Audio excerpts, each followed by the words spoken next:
नमस्कार,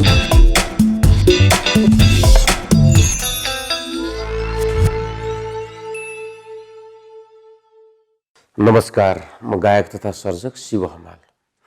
यो रमाइलो टिभी, डिसम र सिम टिभी मार्फत जति पनि मेरा दर्शक श्रोताहरूले हेर्नु भएको छ सम्पूर्ण फेरि एकचोटि नमस्कार टक्राउन चाहन्छु।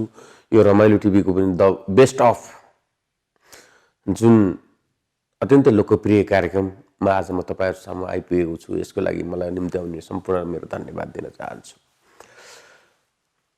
प्रत्यक्ष अप्रत्यक्ष तपाईहरुको घर दैलोमा जहिले पनि म पुगिरहेको छु। सायद यो 17-18 वर्षको दौरानमा मेरा तपाईहरुसँग लुकेका, मैले लुकाएका कुराहरू, मैले नभनेका कुराहरू, मैले नदेखाएका कुराहरू केही पनि छैनन् होला। त्यही पनि आज फेरि मेरो हिजोदेखि आज र आजदेखि भोलि सँग एउटा समग्रमा एउटा प्याकेजको एउटा कार्यक्रम लिएर आइरहेको छु। सुरुमा मेरो जन्म स्याङ्जा जिल्लाको जगदी खोलामा 2039 साल माघ 7 गते भएको हो। म सानोमा त्यति धेरै चलाख पनि नै, त्यति धेरै सोझो पनि नै, ठिकै खालको एउटा मध्यम क्लासको एउटा बच्चा जस्तो लाग्छ आफूलाई। तर एकदमै ज्ञानी थिएँ, कसैको मन नदुखाउन चाहने, अरूलाई झगडा गर्दाखेरिमा पनि म सम्झाउने खालको एउटा बच्चा। तर मलाई एउटा अतिरिक्त एउटा के थियो भने म त्यति बेला जति बेला मैले होस सम्हाल्दै गएँ, जति बेला मैले हरेक कुराहरू बुझ्न सक्ने भएँ, मैले बुझ्न सक्ने सबै संसार बुझ्न सक्ने भइसकेको थियो, तर मैले आफूलाई बुझ्न सकेको थिइनँ। गाउँको परिवेश, म स्कुल जान्थेँ तर मेरो मन स्कुलमा थिएन। आएर घाँस काट्थेँ, म घाँस काट्नको लागि जन्मिएकै होइन भन्ने लाग्थ्यो। साथीभाइसँग रमाइलो यसको लागि पनि म जन्मिएको होइन भन्ने लाग्थ्यो। म जे गर्थेँ त्यसमा म सेटिस्फाई हुन्थेन। तर सेटिस्फाई कति बेला हुन्थ्यो भने जब मेरो घरको पालीमा झुन्डिएको एउटा रेडियोमा मिठा मिठा सङ्गीतका धुनहरू बज्ने गर्थे, त्यसमा पनि लोकगीतहरू बज्ने गर्थे, त्यति बेला बल्ल म खुसी मिल्थ्यो। र फेरि त्यस पछाडि मैले आफूलाई फिल गर्दै गएँ कि म केही न केहीको लागि यही सङ्गीत क्षेत्रको लागि जन्मिएको हुँ जस्तो लाग्न थाल्यो। किनकि म यो साहित्य र सङ्गीत भन्दा अन्त खुसी हुनै छोडेँ। खुसी नहुने मेरो स्वभाव बानी परिसकेको थियो। त्यस कारणले पनि मैले आफूलाई त्यसरी बुझ्दै गएँ। बुझ्दै जाने क्रममा अब गाउँको बसाइ, अब मेरो त्यस्तो अहिले जस्तो संसारको पहुँच नभएको, अहिले जस्तो भाइरल हुने जमाना नभएको अवस्था, एउटा त्यति बेला भर्खर अब 58-59 सालतिर भर्खर अब यो देश चरम द्वन्द्वमा फसिरहेको अवस्था थियो। एउटा सहरबाट अर्को सहरमा जाँदाखेरिमा बहुत कठिनाइ हुन्थ्यो र जान पनि अत्यन्तै कठिनाइ हुन्थ्यो। हजारौं चेकिङहरू पार गर्दै कति बेला कहाँ को मरिन्छ भन्ने कुरा अत्यन्तै डर लाग्थ्यो त्यति बेला। तर द्वन्द्वले सबै कुरालाई विस्थापित गर्दै गर्दा फेरिमा एउटा कुरालाई चाहिँ राम्रो गरेको जस्तो लाग्छ। जति बेला गाउँमा ती रोदीमा बस्ने ती दाजुभाइहरू, गाउँमा सत्यनारायणको पूजामा भजन गाउने ती दाजुभाइहरू, त्यो सोरठी नृत्यमा रमाउने ती दाजुभाइहरू जब गाउँमा द्वन्द्वको कारणले गाउँमा विस्थापित हुन पर्यो, ती सबैजना सहर आइसकेपछि काठमाडौँमा दोहोरी साँझहरू खुल्न थाले। र मैले गाउँमा हुँदा सुनेको त थिएँ काठमाडौँमा गएर दोहोरी साँझमा गाउन पर्छ भन्ने मेरा साथीभाइहरूको इन्करेज थियो। जब मेलामा रोदी रमाइलोहरू हुन्थे त्यहाँ दोहोरी गाउँदाखेरिमा सबै साथीहरू तपाईँ एल्बम निकाल्न पर्छ भन्नुहुन्थ्यो। मलाई त्यति बेला बडो आनन्द हुन लाग्थ्यो। र अन्ततगत म 60-59 सालतिर म पोखरामा एउटा कार्यक्रममा भाग लिने क्रममा आएको थिएँ। त्यति बेला त म हारेँ। त्यो हार्ने मलाई अत्यन्तै ठुलो ऊर्जा भयो। मैले हारेर जित्न भन्दा पनि मैले भाग लिन सक्दो रहेछु भन्ने खालको आफूलाई इन्करेज गरिसकेपछि त्यहीबाट म काठमाडौँ आएँ। काठमाडौँमा मेरो आन्टी हुनुहुन्थ्यो र मेरो मामाहरू हुनुहुन्थ्यो। उहाँहरूसँग बस्न थालेँ। मैले सोचेको थिएँ म त गाउँमा एकदमै सफल भइसकेको, सबैले माया गर्ने एउटा कलाकार भइसकेको थिएँ। तर जब म काठमाडौँ आएर सङ्घर्ष गर्न थालेँ, मैले आफूलाई कहीँनिर पाइनँ। बल्ल मेरा दुःखका दिनहरू सुरु भए र हरेक मान्छेले आफ्ना विगत फर्केर आफ्नो दुःखलाई अत्यन्तै नसम्झिने टाइपको स्वभाव मैले देखिरहेको पनि छु। आफ्ना ती दुःख सम्झेर आँखाभरि आँसु पार्ने अवस्था पनि मैले देखिरहेको छु। तर मलाई ती मेरा सङ्घर्षका दिनहरूले मलाई आज पनि ऊर्जा दिने गर्छन्, खुसी दिने गर्छन्। आज पनि मलाई केही कुरा असफलता अथवा केही कुरा पीडा हुँदाखेरि म त्यो दिन त पार गरेर आएँ भने यो त के छ र भन्ने खालको त्यो मेरो एउटा प्रेरणादायी समय पनि थियो। र त्यसै गरी सङ्घर्ष गर्दा गर्दा गर्दा गर्दा गर्दा म 2061 सालदेखि म दोहोरी साँझमा सुरुवात गरेँ। दोहोरी साँझमा सुरुवात गरिसकेपछि लगभग मेरो दोहोरी साँझको यात्रा भनेको 10 वर्ष जति भयो होला। तर 10 वर्षमा म कहिले एक दिन पनि मैले जागिर खाएको मैले अनुभव गरिनँ, किनकि त्यो मेरो लागि सबैभन्दा संसारको योग्य स्कुल थियो, सबैभन्दा योग्य विश्वविद्यालय जस्तो थियो। र हरेक दिन मलाई त्यस ऊर्जा हुन्थ्यो। बिहान बेलुका 7 बजेदेखि राति 11-12 बजेसम्म कहिल्यै मलाई थाक्न दिएन। मेरो एउटा इन्ट्रेस्टले, एउटा अतिरिक्त प्रयासले सधैँ मलाई ऊर्जाशील बनायो, सधैँ मलाई चिन्तनशील बनायो, सधैँ मलाई चेतनशील बनायो। दोहोरी साँझमै काम गर्दै गर्दाखेरिमा पनि मैले आफूलाई फेरि मैले त्यहाँ साँघुरो हुन थाल्यो। म दोहोरी साँझमा काम गर्नको लागि त आएकै होइन भन्ने खालको फिल भइसकेपछि मेरो आदरणीय दिदी सृजना बिरे थापा अनि राजन ठकुरी मामाहरूसँग एउटा सहयात्रा सङ्गत गर्ने अवसर पाएँ। त्यति बेला फेरि मैले अर्कोचोटि होसमा आएँ। म दोहोरी साँझमा काम गर्दा म एकदम हिरो जस्तो लाग्थ्यो दोहोरी साँझको त्यो माहौलभित्र। तर होइन रहेछ, म बाहिर फेरि म सिद्धिसकेको रहेछु भन्ने फिल भयो। त्यसपछि 63 सालमा त्यो बिचमा दोहोरी साँझमा काम गर्दै गर्दा पनि धेरै प्रतिस्पर्धात्मक दोहोरी गीत प्रतियोगितामा धेरै ठाउँमा हार्दै धेरै ठाउँमा हार्दै जित्दै, कहीँ जित्दै हार्दै गर्दै गर्दै मेरो एउटा यात्राको यो प्रतिस्पर्धाको यात्रा पनि लगभग मैले एउटा बिन्दुमा पुर्याइसकेको थिएँ।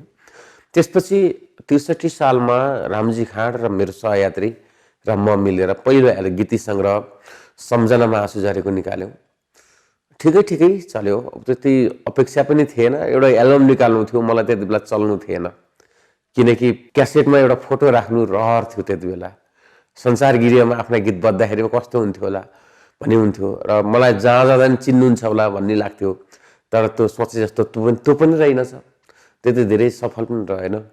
त्यसपछि 64 सालमा मन परेको फुल खसेको पनि राम्रो भयो। नैतिक रूपमा र आधिकारिक रूपमा एउटा इन्डस्ट्रीभित्र यी दुईवटा कलाकारहरू राम्रो सम्भावना बोकेका छन् भन्ने इन्डस्ट्रीले त चिन्यो, तर पब्लिकले चिन्न बाँकी थियो। अनि त्यस पछाडि आएर 65 सालमा देउरालीको भट्टी पसला, जुन मेरो लाइफको तेस्रो र पहिलो सफल गीति सङ्ग्रह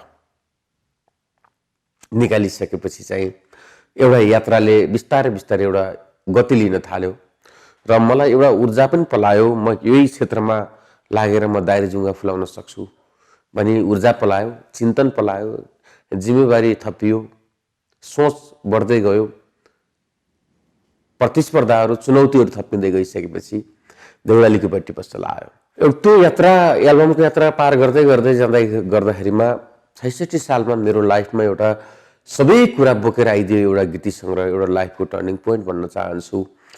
पछ्यौरी ल्याउ बहिना आजै टुङ्गो लगाइदेऊ माया छ कि छैन। रामजी खाँड र शिव हमाललाई एउटा स्थापित गराइदिएको एउटा गीत, आर्थिक र नैतिक रूपमा पनि। त्यो गीत कसरी बन्यो भन्दा म देउरालीको भट्टी पसलको एउटा सफलतासँगै आशिष म्युजिकसँग अनुबन्धित भइसकेपछि न्यु रोडदेखि हिँड्दै ठमेलको दोहोरी साँझमा पुग्ने क्रममा बिचमा त्यसको एउटा ट्युनिङ तयार गरेँ। त्यसपछि विनोद बाजुराईसँग बसेर हामीले काम गरेका थियौँ र त्यो सर्वाधिक रुचाइएको गीत, जसले अडियोमा पनि त्यत्तिकै राम्रो व्यापार गरेको थियो। भर्खर आरबिटी, मलाई लाग्छ लोकदोहोरीमा पहिलो आरबिटीमा 1 नम्बर आउने गीत पछ्यौरी ल्याउ बहिना थियो। र मैले बोल्न भन्दा पनि तपाईँहरू यो गीत नसुन्ने कोही कमै हुनुहुन्छ होला, त्यसकारण तपाईँको लागि अहिले मैले यो गीत देखाउन चाहन्छु।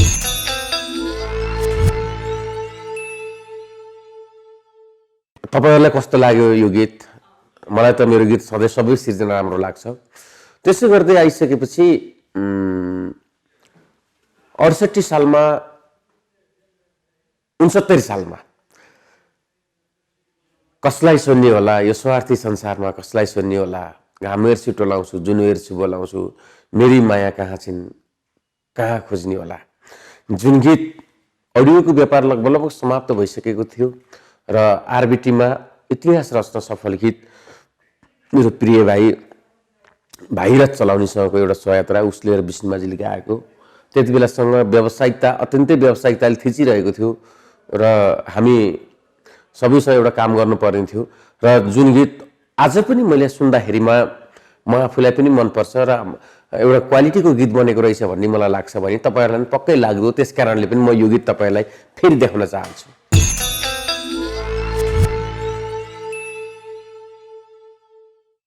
त्यसपछि यो गीत त हेरिहाल्नु भयो होला। फेरि यही प्रकृतिको मलाई एउटा म विशेष गरी सेन्टिमेन्टल गीतहरूमा अलि बढी मलाई आफूलाई दखल पाउँछु, किनकि दुःख सुखहरू भोगेका गीतहरू, प्रेम बिछोडका गीतहरू र काम गर्दै गर्दै जाने क्रममा गीतहरू सफल हुँदै थिए, असफल हुँदै थिए। मैले आज सम्झिन पर्ने एउटा बिर्सन नहुने अर्को गीत मैले पुतली सडकको एउटा यात्रामा बोल्ने क्रममा हिँड्दै बनाएको गीत र मलाई लाग्छ त्यो यात्रा मेरो त्यो पाइला मैले कुन एउटा सरस्वतीको वरदान प्राप्त भयो होला भन्ने लाग्छ। अस्ति हाँस्न सिकायो, हिजो रुन सिकायो, धेरै धेरै धन्यवाद मायालु, आज पागल हुन सिकायो। त्यो गीत मेलोडीको हिसाबले अत्यन्तै मैले मेहनत गरेको मेलोडी लाग्छ। भेरिएसन माइनर कर्डको गीत र त्यत्तिकै उतार चढाव तर आरोह अवरोह रहेको भए पनि अत्यन्तै बगाइएको गीत। देवी घरती र कुलेन्द्रजी मेरो मित्र, प्रिय मित्र, उहाँहरूले गाउनुभएको गीतले मलाई एउटा उचाइ थपिदियो। त्यसपछि चाहिँ मैले मेरो यस क्षेत्रमा अत्यन्तै ऊर्जाशील पनि भएँ, तर समय एकनाश नहुँदो रहेछ।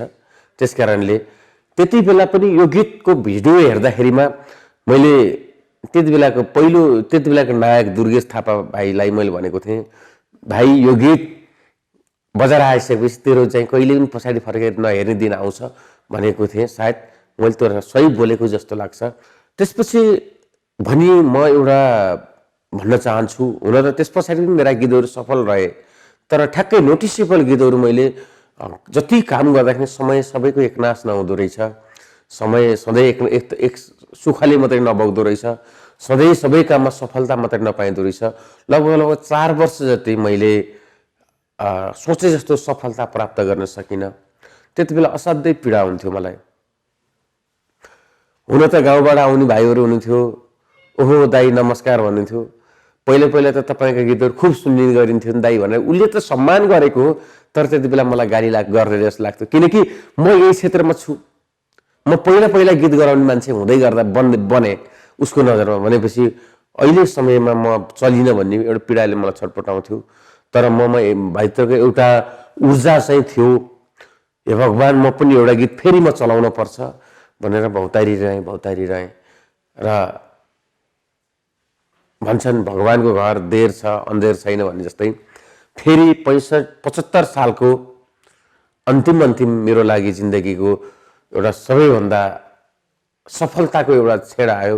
त्यति बेला जस्तो सफलता, त्यति बेला जस्तो लोकप्रियता, त्यति बेला जस्तो प्रशंसा, त्यति बेला जस्तो चर्चा परिचर्चा मैले कहिले पनि अनुभव गर्न पाएको थिइनँ। त्योभन्दा अगाडि मेरो मित्र सन्दीप नौपानेसँग मेरो लगभग 1.5 वर्षदेखि काम गर्ने सहयात्रा गर्ने एउटा काम भइरहेको थियो, तर संयोग के मिलेको थिएन। त्यति बेला मेरो ब्याक टु ब्याक विदेशको यात्रा, कहिले उहाँ कार्यक्रममा व्यस्त हुने, कहिले म कार्यक्रममा हुने, व्यस्त हुने गर्दै गर्दा उहाँले एक दिन भन्नुभयो, राजा मैले एउटा गीत गर्छु र यो मेरो अन्तिम गीत हुनेछ, नचलेदेखि अन्तिम गीत हुनेछ, चले बिस्तार गरौँ, राम्रो गीत गरौँ, एउटा फुल फेजको काम गरौँ भनिसकेपछि हस् ल आउनुहोस् भनेपछि म त्यति बेला खाली थिएँ।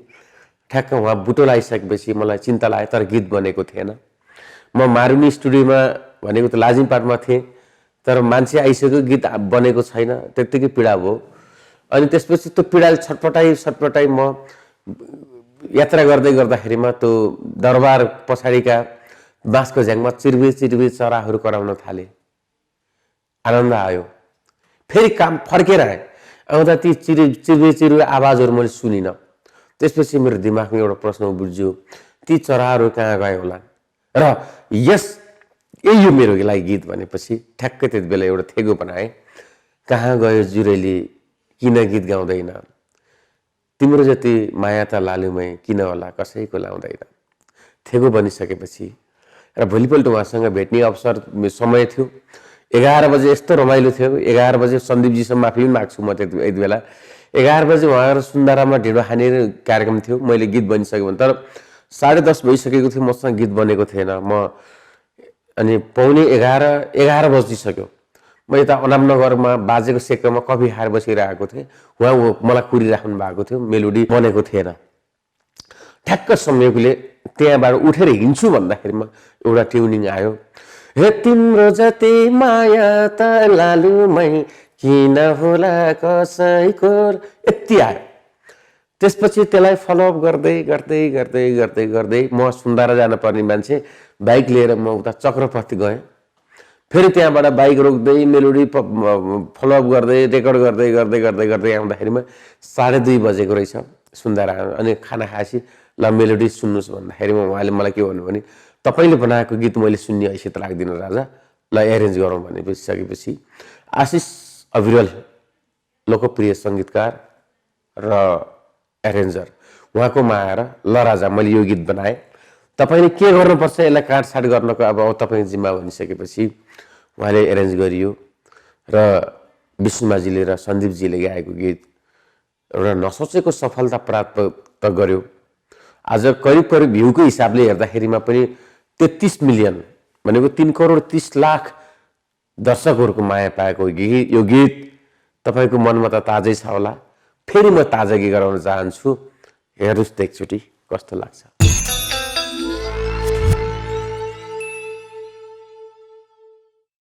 पक्कै पनि राम्रो लाग्यो होला। यदि केही कमजोरी रहेछ भने भरे मेरो फेसबुकमा जोडिएका साथीहरूले मलाई भन्नु होला, अथवा मलाई कुनै सञ्चार माध्यम कुनै सामाजिक सञ्जाल मार्फत अझै राम्रो गीत बनाउनुहोस् भन्नु होला, प्रतिक्रिया दिनु होला।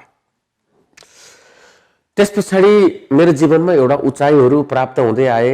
हुन त त्यति बेला त्यस पछाडि लाउँछ माया नलाउने होइन नि, पातली, साइलो, त्यसै गरी सिलौटो जस्ता कालजय गीतहरू बनाउँदै जाने क्रममा फेरि एक वर्ष मेरा अलिकति सङ्कटका दिनहरू आए।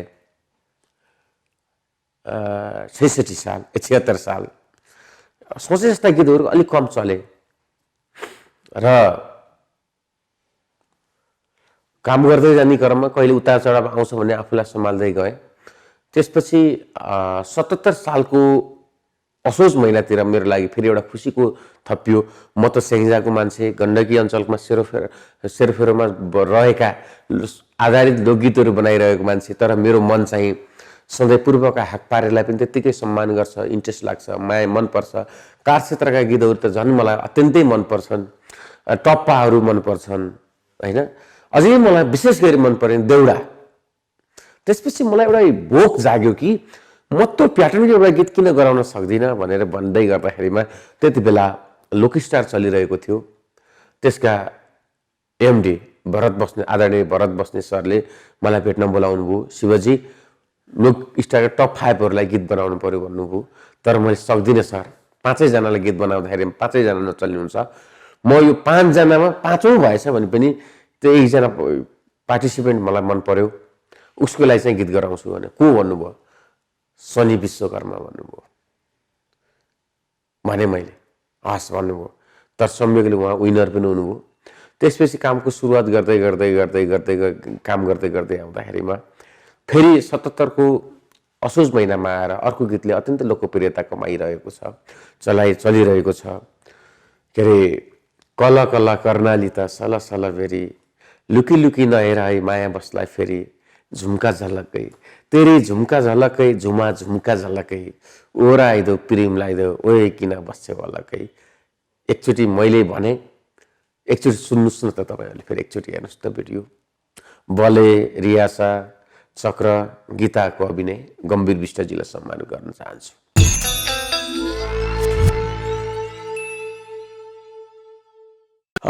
बेस्ट अफ कार्यक्रममा मैले 5वटा मेरा सफल गीतहरूको नाम लिन पर्थ्यो, तर मलाई असाध्यै गाह्रो हुन्छ। एउटा आमालाई कुन चाहिँ सन्तानको बढी माया लाग्छ भने सोध्यो भने सबभन्दा गाह्रो प्रश्न भए जस्तै मलाई पनि 5वटा मात्रै गीतहरूलाई छान्नु पर्दाखेरिमा अरू 100औं सफल गीतहरूलाई मैले रोज्न सकिनँ। यसमा जोडिएका केही गायक गायिकाहरू, नायक नायिकाहरू, कम्पनीका साथीहरू, लगानीकर्ताहरू यो गीतलाई किन सम्झिनुहोस् नभन्नु होला, एउटा कार्यक्रमको परिधिले मलाई बाँधेको छ। त्यसकारणले र अहिलेसम्म आउँदै गर्दाखेरिमा भर्खरै तपाईँहरूले मन पराइदिएको हे ओठ टोकी मस्कियो मसकै ऐया बाबै मन घोच्यो चसकै भिरमा सेती गाई तिमीलाई पाए पो माया गसौँला ए नत्र जिन्दगी जान्छ यतिकै। अहिले अत्यन्तै लोकप्रियता कमाइरहेको छ, मलाई ऊर्जा पनि मिलिरहेको छ। त्यसै गरी अब मेरो स्याङ्जाको अब आउने गीतहरू मेरो सायद अब आइरहेको छ। एउटा युवा प्रतिभा, मलाई मन परेको एउटा प्रतिभा प्रिन्स लम्साल र कमलाले गाएको गीत हे तिमी सेती म कालो कालो त कालाको नि आउला नि पालो त निलो पैँट सेतो कमिज भन्नेले जे भने नि हाम्रो जोडी खत्रै जमिन्छ। माफ गर्नुहोला, मलाई यति बेला अलिकति गाह्रो भएको छ यो चिसोको कारणले। योचोटि मेरो सर्जक शिव हमाल थिए, गायक शिव हमाल थिए, कहिलेकाहीँ अभिनय पनि गर्न रुचाउँथे। एउटा आफूलाई सुट हुने गीतमा अभिनय पनि नाच्दै पनि आए र योचोटि अर्को ममाथि अर्को जिम्मेवारी थपिएको छ, हामीमाथि अर्को जिम्मेवारी थपिएको छ। योचोटि पोखराको 17 नम्बर वडामा रहेको एउटा हाम्रो 24 हाम्रो मार्ट भन्ने सुपर मार्केट खुलेको छ। अत्यन्तै विदेशी ब्रान्डका सामानहरू, विदेशी सिस्टमले चलेको ब्रान्ड। अस्ति जनवरी 1 देखि 3 वर्षको लागि म र मेरो प्रिय मित्र रामजी खाँड त्यो सुपर मार्केटको ब्रान्ड एम्बेसडरको रूपमा अनुबन्धित भएका छौँ। सायद अहिले पोखरातिर प्रोमोर बजिरहेको होला र तपाईँहरूलाई पनि मैले यो कुरा पनि भन्नै पर्छ, किनकि एउटा ब्रान्ड एम्बेसडरले त्यो ब्रान्डलाई एउटा प्रमोसन गर्ने क्रममा मैले यहाँ चुक्न हुँदैन। र आजसम्म 1500-1600 गीतहरू भयो होला, 1400-1500 गीतहरू, 1500-1600 गीतहरूको रोयल्टी नआउँदै गर्दा सबैभन्दा घाटामा त म छु। भोलि ती गीतको रोयल्टी रोयल्टी प्राप्त गर्दा फाइदा पनि म छु भनेपछि म नलागेर को लाग्छ भन्ने एउटा खालको एउटा ऊर्जाले मलाई काम पनि गर्यो, जसले राम्रो हुँदै गइरहेको छ। हामीले लगभग 47-48 ठाउँमा पहिचान गरेर हामीले जहाँ हाम्रा गीत सङ्गीत प्रयोगकर्ताले सार्वजनिक र व्यावसायिक प्रयोग गर्नुहुन्छ त्यहाँबाट रोयल्टी जेनेरेट हुन्छ, त्यो रोयल्टी प्राप्त हुने पहिचान गरिरहेका छौँ। केही ठाउँमा रोयल्टी प्राप्त हुन सुरु गरिसकेको छ। यसको लागि कानुनलाई अझै मजबुत बनाउनु पर्ने आवश्यकता छ र त्यसको लागि पनि हामी दौडधुप गरिरहेका छौँ, सचेतना फैलाइरहेका छौँ। यो मेरो संस्थाको जिन्दगी र भावी योजनाका कुरा गर्नुपर्दाखेरिमा मैले जानेकै सङ्गीत, हाँस्दा सङ्गीत, निदाउँदा सङ्गीत, निदाएर एकछिन बिउजिँदा सङ्गीत बिउजिएपछि फेरि निदाएर देख्ने सपनामा सङ्गीत, अनि बिहान उठेर दिनभरिको योजना सङ्गीत, राति सुत्ने बेलामा देख्ने कुरा सोच्ने एउटा कल्पनामा सङ्गीत। त्यस कारणले पनि म सङ्गीत अझै लोकसङ्गीतभन्दा पर जान त सक्दिनँ। अब आउने धेरै धेरै महत्त्वाकाङ्क्षी प्रोजेक्टहरू छन्, जस्तै गरी मायाले मन मात्रै त उलनी, यो दुखीलाई बिर्सिए पनि के छ खबर सन्चै त उलनी, अब रेकर्डिङको प्रक्रियामा छ। त्यसै गरी लगभग मैले यो वर्ष अब मात्रै 2 दर्जन जति गीतहरू बजारमा ल्याउन पर्ने छ, त्यसमा क्रियाशील रहनेछु। त्यसै गरी राष्ट्रिय लोककथा दोहोरी गीत प्रतिष्ठानको एउटा उपमहासचिव भइरहेको अवस्था कारणले हैसियतले पनि भन्नुपर्दाखेरिमा अहिले चाहिँ देशैभरि रहेका हाम्रा सङ्गठनहरूमा, शाखाहरूमा जसले सङ्गीतलाई प्रेम गर्नुहुन्छ, सङ्गीतकर्मीहरूलाई माया गर्नुहुन्छ, सम्मान गर्नुहुन्छ र आस्था राख्नुहुन्छ, उहाँहरूलाई एउटा आजीवन सदस्यताको व्यवस्था गरिएको छ। र तपाईँहरूलाई त आजीवन सदस्यता लिनको लागि तपाईँ केन्द्रमा भए केन्द्रमा अथवा प्रदेश शाखाहरूमा प्रदेशमा अथवा जिल्लाबाट जहाँबाट पनि लिन सक्नुहुन्छ। र यसको लागि चाहिँ 11,111 र फोटो र नागरिकताको फोटोकपी आवश्यकता पर्छ, यो पनि भन्न चाहे, किनकि मेरो संस्थागत जिम्मेवारी पनि हो भन्दै म करिब आजको 1 घन्टा म तपाईँहरूसँग बसेँ होला। 1 घन्टामै मेरा सबै कुरा त कहाँ सकिन्छ। एउटा लामै एउटा भोगाइ छ, एउटा लामै यात्रा गरिसकिएको छ। लगभग 17 वर्ष जतिको एउटा यात्रामा 1 घन्टामा मैले कसरी सकाउँला। तैपनि मैले जति बोल्दै गएँ ती बोलाइहरू सत्य छन्, कुनै कल्पना, कुनै सोचेर गरेको होइन, जे भोगेँ त्यसलाई म जस्ताको तस्तै बोलेको हुँ। किनकि मैले बोल्दाखेरिमा अनावश्यक परिकल्पना गरेर भावनात्मक कुरा मात्रै गर्नु हुँदैन, यथार्थतामा कुरा गर्नुपर्छ। किनकि हामी सेलिब्रेटी हौँ, सेलिब्रेटीको हरेक पाटोहरू आफ्ना शुभेच्छकहरूलाई थाहा हुन्छ र हुन आवश्यक पनि छ, र लुकाउन आवश्यक हुँदैन, लुकाउनु हुँदैन भन्ने मेरो मान्यता छ। त्यस कारणले पनि मैले जे भोगेँ, जे देखेँ, जे सिकेँ, जे पढेँ त्यही बोलेँ। र अन्त्यमा जाँदा जाँदै तपाईहरूलाई मलाई अत्यन्तै ठुलो गुण लगाउनु भएको छ। मैले जानी नजानी गरेका सिर्जनाहरूलाई माया गरिदिएर यो गुणको बदला गुणैले तिरौला भने जस्तो तपाईँले गरेको मायाको बदला मैले मायाले तिर्छु। तपाईँले सुनेर माया गरिदिनु भएको छ, म सुनाएर माया गर्नेछु। सधैँभरि यो क्षेत्रमा लागिरहन सकौँ, अझै राम्रो राम्रो गीतहरू सिर्जना गर्न सकौँ। तपाईँको आशीर्वाद प्राप्त भइराखोस्, सरस्वती माताको वरदान आशीर्वाद प्राप्त भइराखोस्, यही कामना गर्दै म त भन्छु मर्नभन्दा अहिले 1 मिनेट अगाडि पनि एउटा राम्रो गीत लेखेर मर्न पाऊँ, यो मेरो सपना हो। त्यस कारणले पनि यति भन्दै अब तपाईहरूलाई पनि 1 घन्टाको बसाइ अत्यन्तै अविस्मरणीय बसाइको लागि मलाई यो रमाइलो टिभी, त्यसरी बेस्ट अफ कार्यक्रम र क्यामेराम्यान मित्रहरू, प्राविधिक साथीहरूलाई सबैलाई सम्मान गर्दै नमस्कार माग्छु।